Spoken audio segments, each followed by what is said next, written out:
The best of downtown from 7 to 8 a.m. on Sports Radio 92.9 The Ticket and 929theticket.com. This is the best of downtown.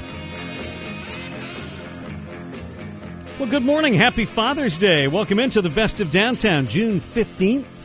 Rich Kimball, Brian Stackpole here with you, a previously recorded edition of the program. Good stuff for you from the week that was on this Sunday morning. We'll hear from Chad Finn of the Boston Globe, talk World Cup with Mike Singer of CBS Sports, as well as Nicholas Mendola of NBC Sports and Pro Soccer Talk. Also, a little television conversation with the Globe's TV critic Matthew Gilbert. And we'll talk about some Red Sox up-and-comers, too, with Chris Hatifeld of SoxProspects.com. We kick things off, though, this morning by talking with our good friend of the Boston Globe, Chad Finn. Talked a little Red Sox, a little sports media as well, and also talked about a fun new game that's been real hot around New England, picking the ultimate Red Sox team, kind of a fantasy version here that Chad has been intimately involved in. Yeah, I do a podcast on Monday with Adam 12 is his name. He's a DJ down here. He's a pretty well-known guy down here. Now works at the Globe at our station, Radio BDC. And he did this kind of following up. I'm sure you guys all saw it on your Ultimate NBA team for $20. And I think there was a hockey version and a couple other ones. And so he threw together a Red Sox one, put some thought into it, and people have been having fun with it. You have a set amount of money to spend on 9 positions, and each guy gets a dollar value. So, you can't get Ted Williams, Babe Ruth, and Pedro Martinez. You have to kind of pick your superstars and your role players, and it's a lot of fun. We did it last week with your Ultimate Rock Band. We had a ball with that, but this looks just terrific, and I think you made a fantastic first-round choice. Anytime you can get, with $5 being the maximum price, a $3 Pedro is a heck of a deal. Yeah, the $5 guy was Cy Young, and given that the award is named after him, I think you probably have to make him the highest priced guy, right? But Adam put Roger Clemens at $4, Pedro at $3. I can't remember who was 2, but Keon was 1. Smokey Joe Wood is 2. Who was it? Smokey Joe Wood. He was before my time. He's a little bit older than me, so that's why I don't remember him. But you have some great options there, and I think most people who looked at that for the first time probably said, Clemens more than Pedro, get out of here. And I tried to talk him out of it, but he gave Clemens a higher sticker price anyway. Well, it's a pleasant diversion and much more fun than watching the not-so-fantasy like real Red Sox.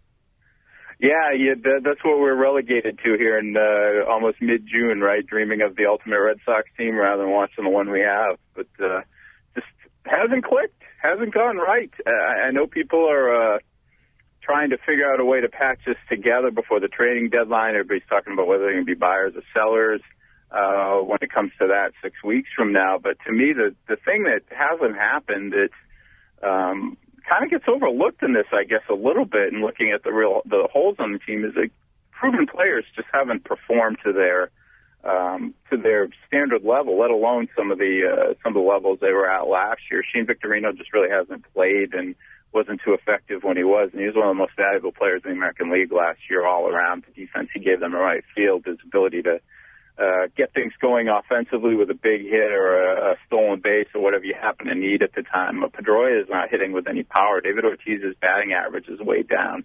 It just seems like one guy after another is underperforming based on what the expectations are. And for all the concern about Jackie Bradley Jr. or whether Stephen Drew's ever going to play, that sort of thing, the biggest issue with this team is good players really aren't playing well.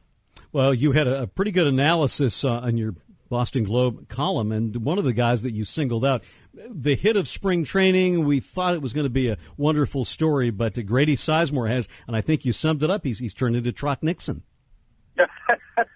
Yeah, the Cleveland Trot Nixon of 2007, right, when he was near the end. He lost it pretty fast with the Red Sox because of injuries. I think he had his last year with the Red Sox, he hit 8 home runs, then he went on to Cleveland, struggled there, and then he wound up playing a few games with the Mets his last season, hit about $170, and Sizemore's kind of on the opposite path. Great player for Cleveland, got hurt. He's here with the Red Sox.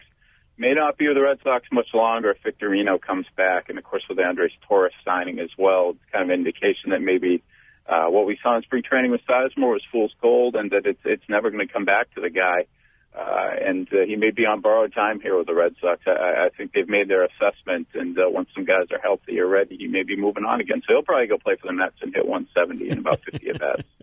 Chad Finn of the Boston Globe with us. You and I are in the same boat when it comes to Stephen Drew. I don't understand the hatred for Drew. I don't understand why apparently he's to blame for everything that's gone wrong with the Red Sox this year. And I still think this will turn out to be a good signing. Yeah, if he gets on the field, I understand the frustration that he got hurt right off the bat, and that they eased him in. They eased him in to avoid what actually ended up happening, that he wasn't quite ready and ended up getting an injury because of it. It's kind of on him and his agent, Scott Boras, that they didn't want to stay in the minor leagues longer. He wanted to get up to the big leagues fast, and they probably rushed him a bit. But I do not get the hatred, I guess, is the right word for this guy. I mean, I know that the last memory of him as a hitter was him struggling in the postseason. Although I'll always argue that he was just getting hot at the end. He hit a home run in Game 6. He was going to go on a tear. I just know it after that. But they ran out of games, had a parade to have instead. But he was so good defensively. They wouldn't have won the World Series without his stable defense and occasionally spectacular defense at shortstop. And you can say, well, he only hit 253, but he had over 800 OPS against right-handed pitching, which is excellent. And he was the second most productive offensive shortstop in the American League after Jed Lowry, another guy Red Sox fans really didn't like a whole heck of a lot. And Stephen Drew's a much better defensive shortstop than Jed Lowry is. He's a good player. They need good players. I know he had some really frustrating stretches last year, but I just don't get why so many of the fans don't like the guy. If it goes back to his last name, that's pretty ridiculous because you did watch the guy for a year, and he helped you win a World Series, and he's treated like he helped cost you a World Series. Jenny Dell on the sports media side of things bounced back pretty nicely. Thank you very much. After leaving Nesson, landing this week, sideline reporter for CBS Football. That's a nice little step up.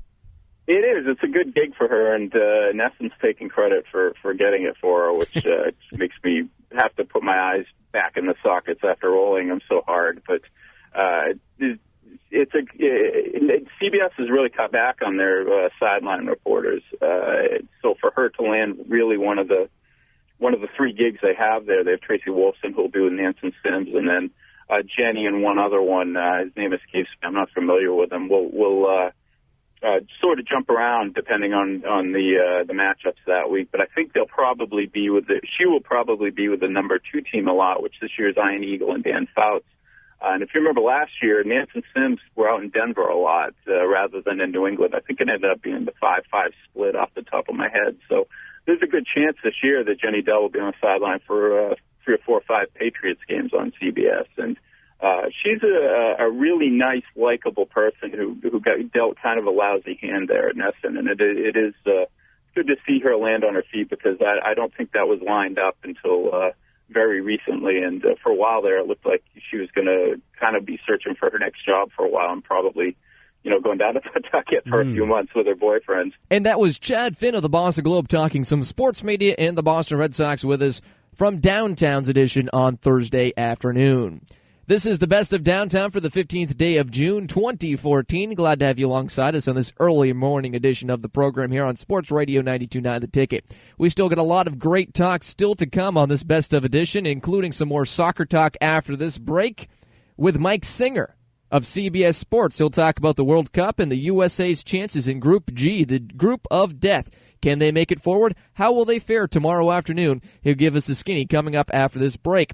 You're listening to the Best of Downtown here on Sports Radio 92.9 The Ticket.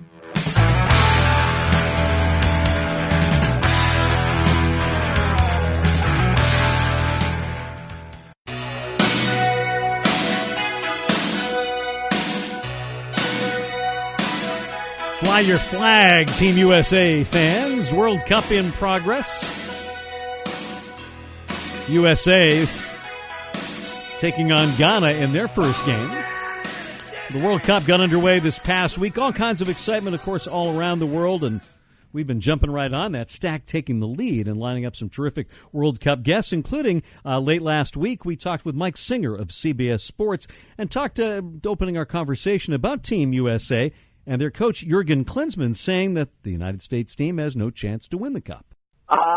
I think he's being honest. I think he's being realistic. I don't think that's what World Cup soccer fans in the U.S. at least want to hear. But, he recognizes the challenges going up against Portugal, going up against Germany, and, of course, Ghana, who's knocked us out in 2 straight World Cups. I think he's being realistic, which is one of the reasons why I think he chose to omit Landon Donovan with sort of an eye towards the future, knowing that it was going to be pretty difficult to get out of this group this year. Now, the U.S. beat Nigeria 2-1 in their final tune-up. Does that bode well for the matchup with Ghana? Those two teams somewhat similar. Right, that's the idea. That's why Klinsmann scheduled Nigeria.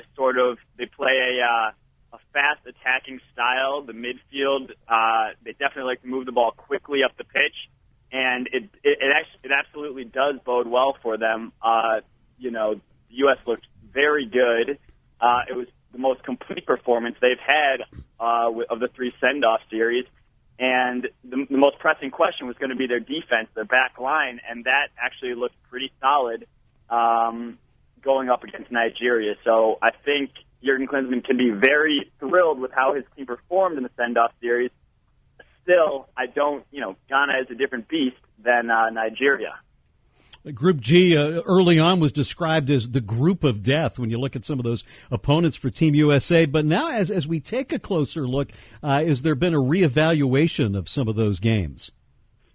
Well, definitely. I don't know if you heard about this, but the news today is that Cristiano Ronaldo is healthy. He had missed a few weeks with 2 separate leg injuries. He had patellar tendonitis and he had a thigh injury as well. He is actually healthy and is set to start on Monday when Portugal opens up against Germany. But the other group that you sort of look at is Group B. You have, obviously, defending champion Spain. You have Netherlands, who is the runner-up. And then Chile, who is a lot of people seem to is a dark horse in this tournament. Australia is sort of an after-run, but those 3 teams could very well give Group G a run for their money. I think I would still go with Group G just because of the overall quality. The USA is, I think, 14th in the latest FIFA rankings. Germany and Portugal, both top 5 teams, and Ghana is a top 20 team. So it's tough to compete against that, and we'll see, obviously how they do. So much pressure on Brazil as the host team. Just about everybody picks them to come out of their group, but can they stand up to the pressure that they face, not only as a host team, but as a team that wants to clearly do well while they're bringing the world to their place? Yeah, there is a lot of pressure. I'm sure you saw it today. I spoke to Pele this morning, and he's thrilled that Brazil is hosting it, and he's convinced that it's going to overshadow all the negativity and all the protests.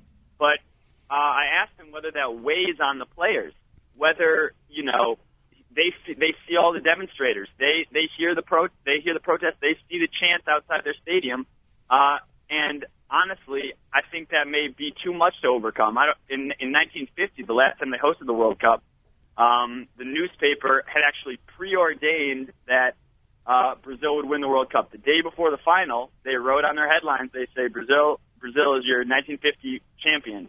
And they put so much pressure on them that they ultimately didn't meet that expectation. They lost 2-1. And you wonder if they've learned from that, or you wonder, given the new climate, given the environment that they're going into, whether there are too many distractions. I think they're going to get knocked out. I don't know that they can do this. There's a lot of young guys on Brazil. I think there's only 6 holdovers from South Africa World Cup. And, you really don't know how someone's going to perform, especially on their home stage in front of their home crowd with so much going on. From a fan standpoint, what's the most compelling story as far as the competition goes? I think that people, first they want to see if Brazil can at least get to the final. Obviously, they're pretty certain they're going to get out of their group. It's Croatia, Mexico, Brazil, and Cameroon. But I think a really interesting storyline is you got to look at Argentina and Lionel Messi. He really, is one of the top 2 players in the world, but has never really done it at the World Cup. And I think they've been out of the group 5 consecutive World Cups, but it's never really been Messi has never really seized the moment. So you definitely expect them to get out of Group F, and then it's just a matter of how far they can go. Can they get to the semifinals and potentially play Spain in the semifinals? I think if Messi reaches that point, you have to deem it a success. But he really hasn't gotten there yet, and yet he's still considered one of the top 2 players in the world. And that was Mike Singer of CBS Sports giving us a little bit of a preview of the World Cup and what we can expect throughout this month-long tournament, which got underway on Thursday afternoon. Hopefully you're enjoying the great action as much as I am, because another great slate of games coming up this afternoon, and the big USA versus Ghana game also coming up later on Monday afternoon at 6 p.m. If you're looking for something to do, looking for a place to watch the game, come to Seasons Restaurant. The Down Under Club will be having a special USA soccer viewing party, so come here at 6 p.m. for the kickoff. Should be a great contest and great action throughout the Brazilian World Cup. This is the Best of Downtown here on Sports Radio 92.9 The Ticket. Still much more to come. We'll take another break in the program, and when we come back, we'll take a change of pace from talking some sports and talk some TV and Emmy nominations and potential Emmy nods with Matthew Gilbert of the Boston Globe. That and much more still to come here on Sports Radio 92.9 The Ticket. 2 for the show, 3 to get ready. Now go, cat, go, but don't you step on my blue suede shoe.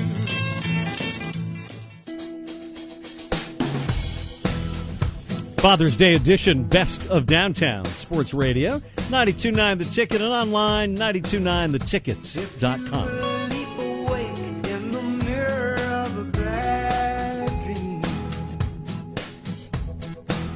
and for a fraction of a second you can't remember where you are. Rich Kimball, Brian Stackpole here with you. This week we talked some television with our friend Matthew Gilbert. He's the TV critic of the Boston Globe, and talked about the fact that, more than ever, there are so many great TV options out there that it may be a new golden age of television. I know. It's very amazing. I love it.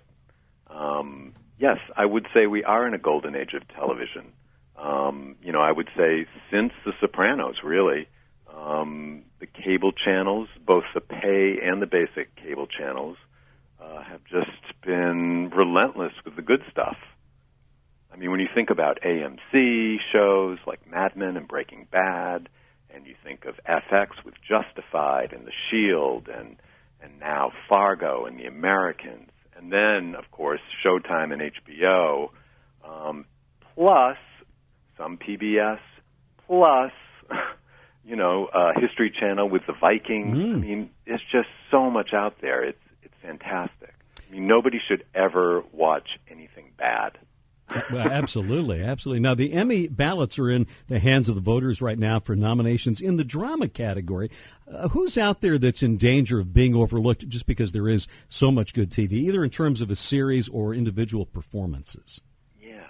I thought it was interesting that the Orange is the New Black people decided to submit the show and the actors in the comedy categories, because I think they understand that the drama categories are so crowded.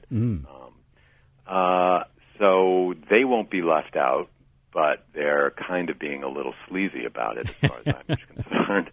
Same thing with Shameless, which has been left out for years. I think it's a fantastic show. It has some of the best acting on TV, but it never got a nomination in any of the drama categories, so this year they're submitting as a comedy.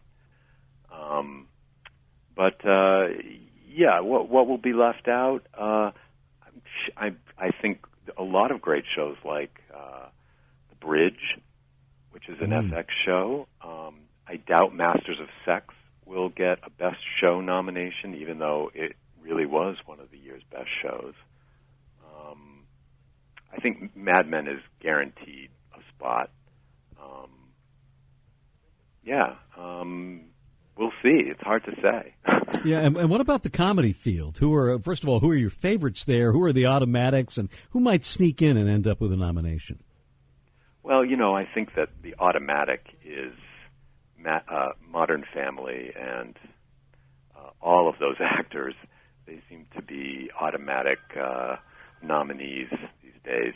I think the show is still, it's still enjoyable, but I don't think it's, what it once was. But it's definitely going to be nominated. I'm a big fan of Louis. Oh, it's great. I don't know if you watch it. I love it, and I think this season so far is the best yet. Oh my God, it's so smart. It's so risky. I think Louis C.K. is incredibly brave because he shows himself or his character in some very unflattering situations. Particularly, I'm thinking of not this week's episodes, but last week's episode when he tried to force himself on his friend.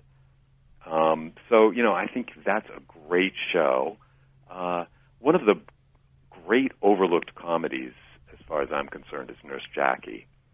Oh, absolutely. The first year was it appeared. It did get nominations, and Edie Falco won. But since then, people have kind of written it off. But I think it's as good as ever, and it's having a great season right now. So I think that will probably be overlooked. But yeah. We're talking with Matthew Gilbert, the TV critic of the Boston Globe. A couple of Maine natives are in some very high-profile shows and doing well. A couple of weeks ago, you wrote about some Emmy suggestions for the voters, and one that you mentioned was our Timothy Simons from Veep, who just does such a tremendous job as the most unlikable but also most interesting character, I think, on Veep. Yes, a great show that really came into its own this season. If it actually won Best Comedy, I would be delighted. That show is one of the few shows that makes me laugh out loud. Recently, there was an episode about presidential debate that was just so funny and clever. But yes, Timothy Simons is fantastic, and he too came into his own this season as Jonah, who's kind of an idiot, but an annoying idiot, but comes up with some amazingly funny lines. And I was worried what might happen to his character when he lost his gig at the White House, but it's just added a whole new level because now we get to see some of what makes Jonah tick in his personal life. Right. The other Mainer doing quite well, you mentioned Masters of Sex, Caitlin Fitzgerald, who has the unenviable task of trying to play Bill Masters' wife, Libby, has been getting great reviews as well.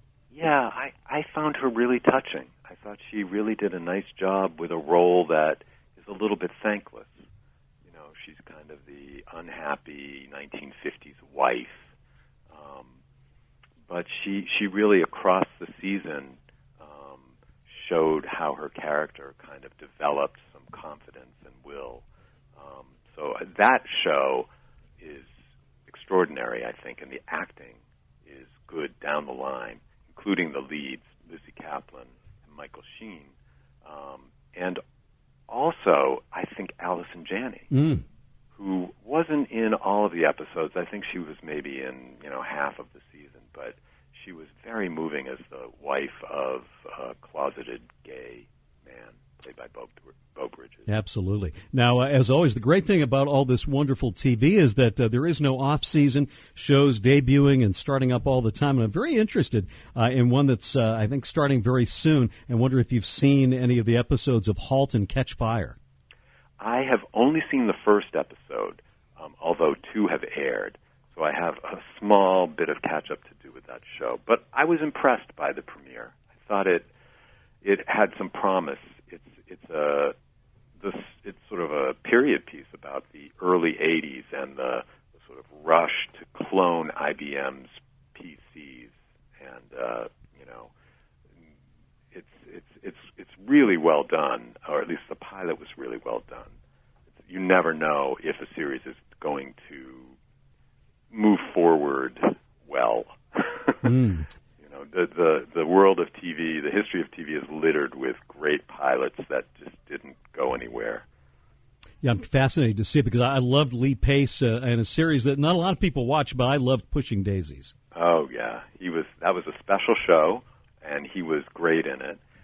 And he first came to my attention in a movie called Soldier's Girl, which was made for Showtime, and he played a cross-dresser, and it was a really fantastic performance. I mean, I was shocked when I finally saw him out of costume and realized he's this kind of burly guy in some ways. That was Matthew Gilbert, the TV writer for the Boston Globe, talking on Downtown earlier in the week about the potential Emmy noms that will be coming up in just a couple of short days and weeks. Very exciting. A lot of great television out there, whether it be the networks, HBO. I mean, every single station out there, it seems, has a great network show or a great show in general. So if you're not watching TV and enjoying it, or you're even just watching bad TV, as Matthew Gilbert said, you're doing it wrong. This is the Best of Downtown for the 15th day of June. Hopefully you're enjoying your weekend as well as I have. Great World Cup action coming up for you later on this afternoon. And again, this is the place to be. Sports Radio 92.9 The Ticket for all of USA's games. You'll be able to listen to it right here on 92.9 FM. We'll take another break in the show. And speaking of World Cup action, after the break, we'll hear from Nicholas Mendola of Pro Soccer Talk and NBC Sports. He'll also give us another preview of the World Cup, and he'll give us his opinion on the chances of the USA coming out of the group of death from this Brazilian World Cup. That and much more still to come as you're listening to the Best of Downtown here on Sports Radio 92.9 The Ticket.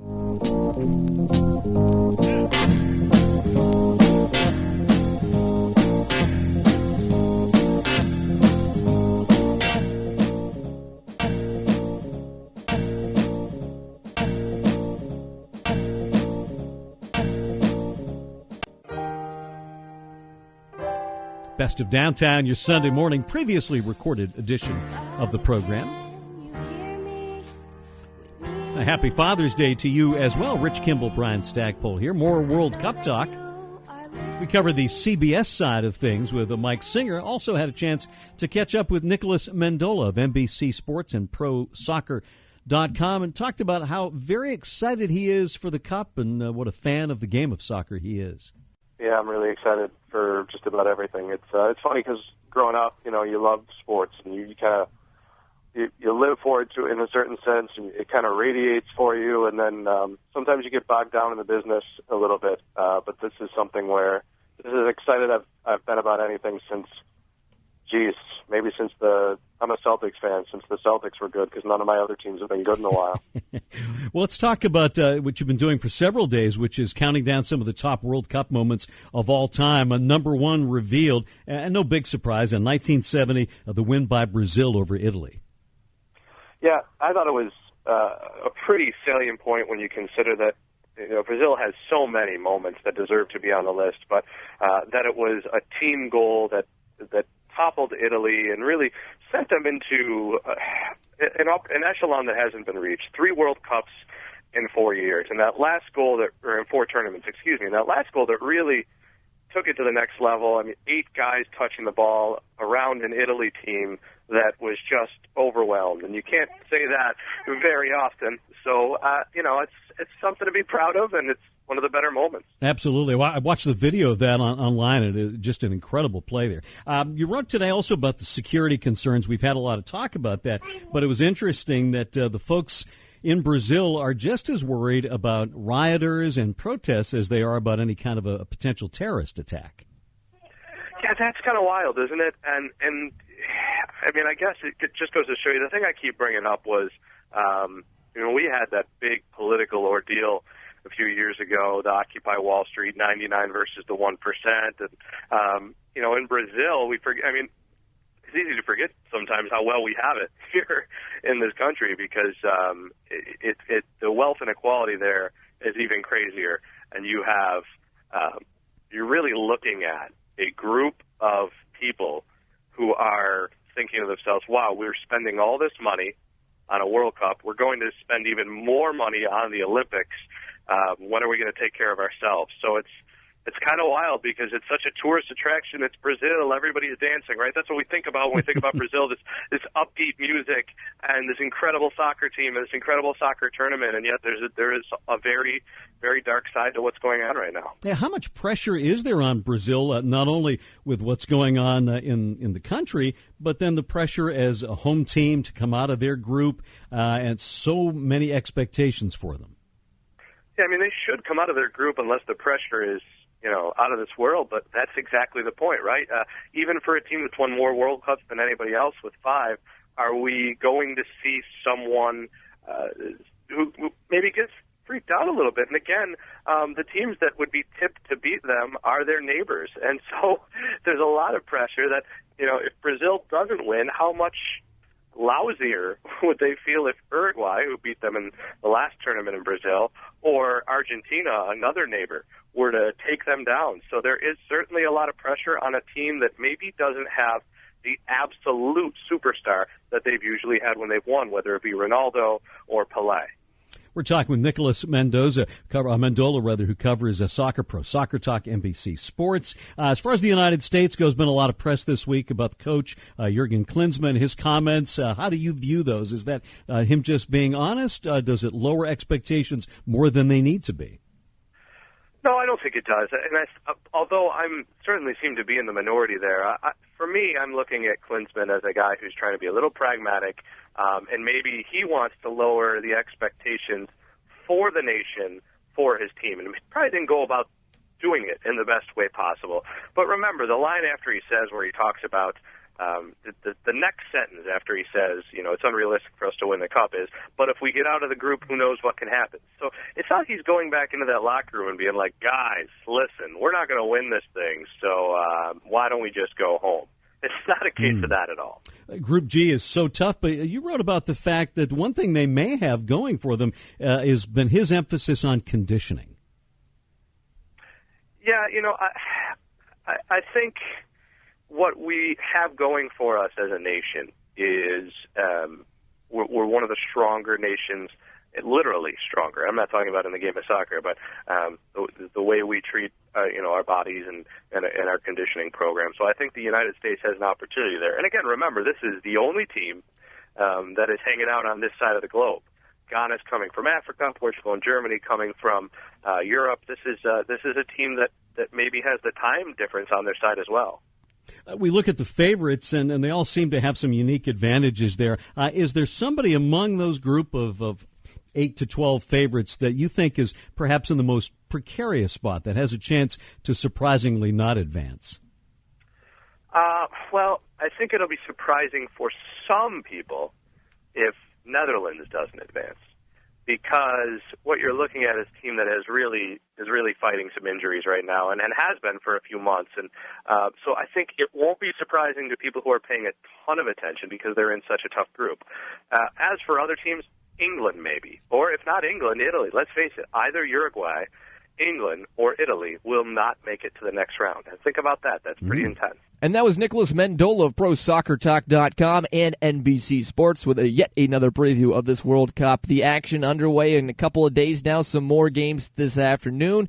Cannot wait. On today's slate, we have Switzerland versus Ecuador coming up later on this afternoon, including France and Honduras.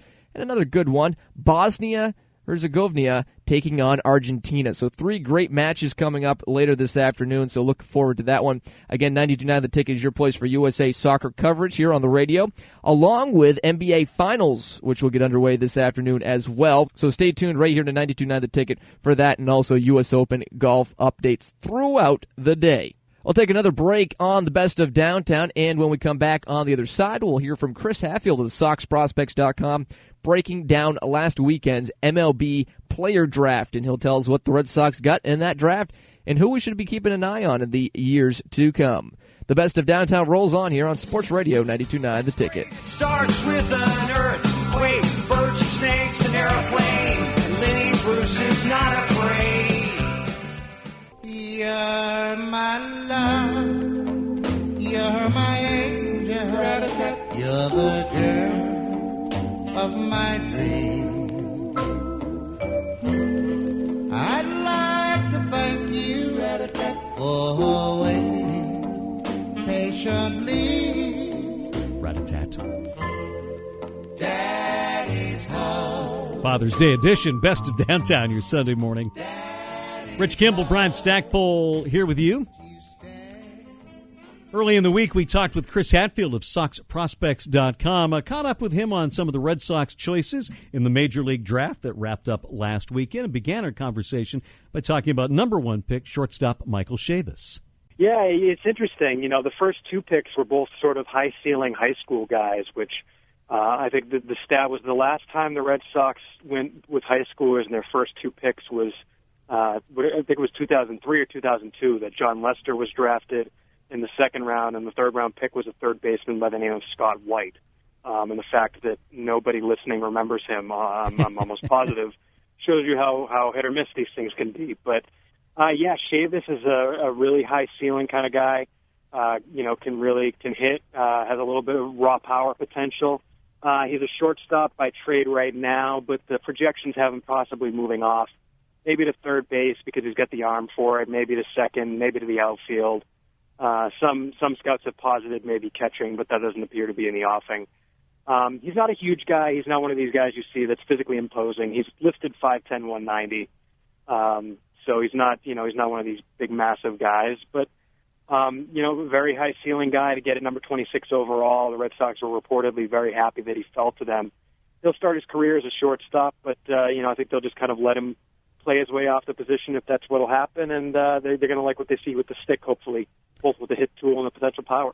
And what's the scouting report on the young pitcher they got? Is it Michael Kopech? Kopech, yeah. He's a big Texas right-hander. He's 6'3", 195 is what he's listed at. He touched 98 during the spring, and that alone, kind of perks the ears and raises the eyebrows a little bit. This is not the typical kind of Red Sox first-round draftee. This year he kind of jumped into the low to mid 90s with his fastball, whereas in previous years he'd been maybe sitting, high 80s, low 90s. And that kind of uptick will definitely move you up some draft boards. He's also got, pretty good off-speed pitches, the change up and he uses both a slider and a curveball, to varying degrees. High school draft picks are always going to need to improve the secondaries, though, so they're good for a high school guy. The one thing with him is his mechanics are super funky. I've heard both Ben Cherington, I think it was, and a scout who I talked to last night, actually, who'd seen Kopech, said that the mechanics kind of reminded him of Jared Weaver. There's a big leg kick, it's kind of jerky, there's a decent bit of effort. And so there are some whispers that he may have to go to the bullpen eventually because of the amount of effort in the delivery. But, the Red Sox have so much time to iron that out. When you're talking about a high school draft pick in 2014, you're talking 4 years down the road, probably 5 years down the road before they're making it to the majors. So there's some time to work on things like the mechanics. It wouldn't surprise me if they try to smooth those out a little bit next year when he's hopefully in Greenville. And the Red Sox also grabbed a first baseman that they hope is not the next Lars Anderson. What do we know about Sam Travis from Indiana?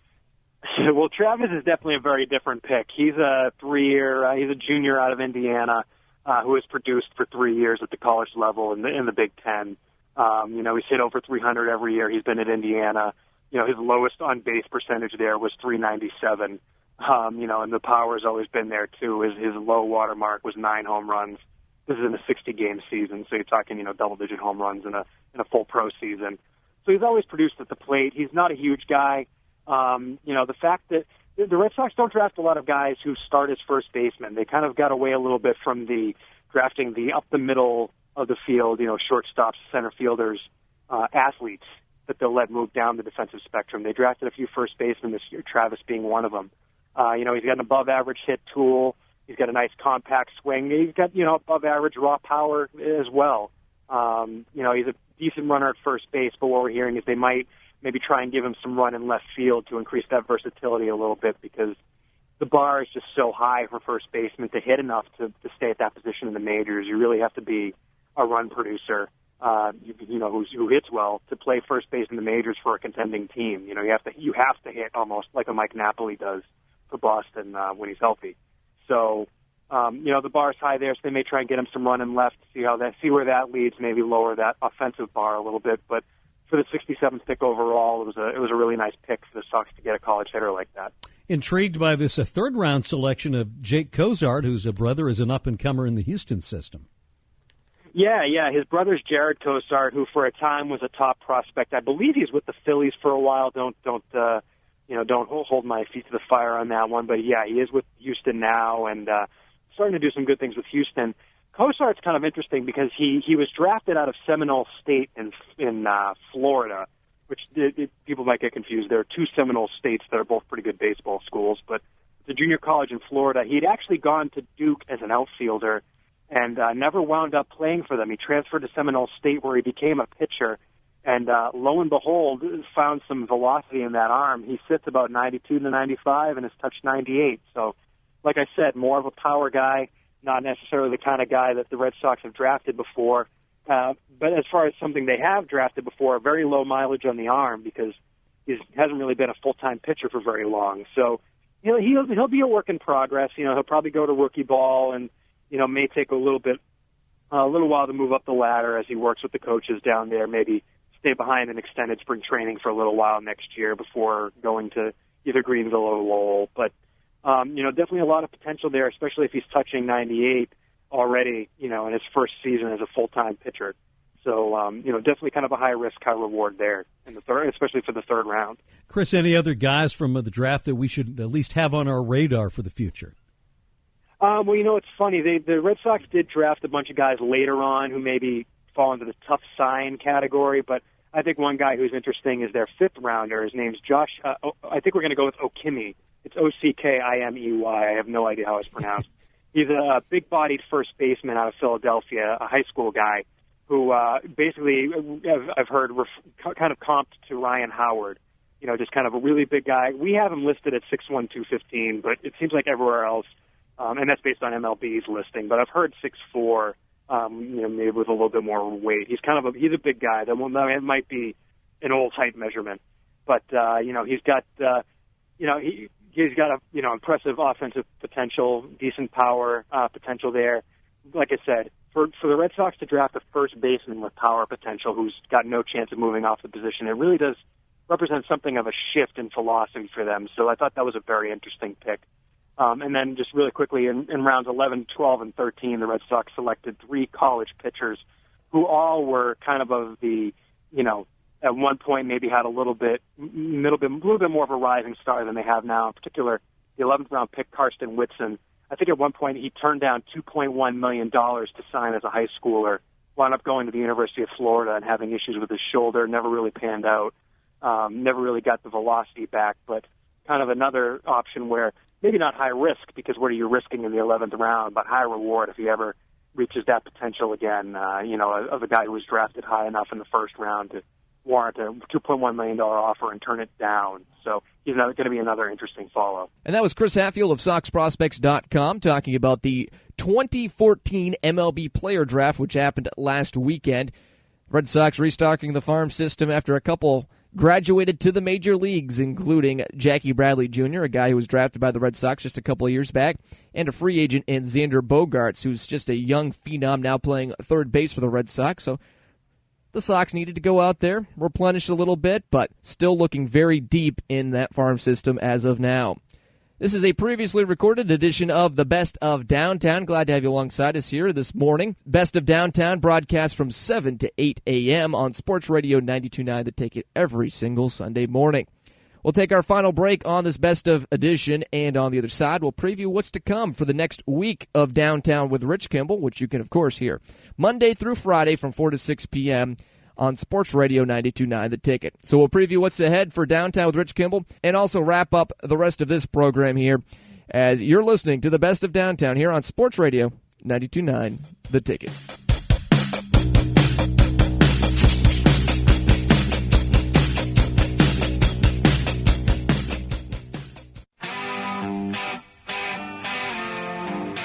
Best of Downtown Sunday morning, June number 15. Wrapping things up here. It's been a fun program. Thanks for joining us, and thanks to everybody on the program this week. Chad Finn of the Boston Globe. Also, Boston Globe television critic Matthew Gilbert.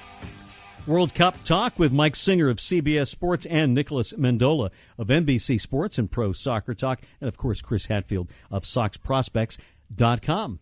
Got a good program for you lined up for Monday. Bob Ryan of the Globe will talk some Boston sports with us, plus Mark Normandin over the Monster.com, some Red Sox insight from him, movie reviews from Alan Adams of the Main Edge, Steve McKay's weather, lots of World Cup talk, of course, so be sure and join us Monday afternoon, 4 to 6 on Sports Radio 92.9 The Ticket. Have a great Sunday, and again, a happy Father's Day to you. Dale and Clem in the morning pitch tomorrow at 6, and we'll see you at 4 right here on Downtown.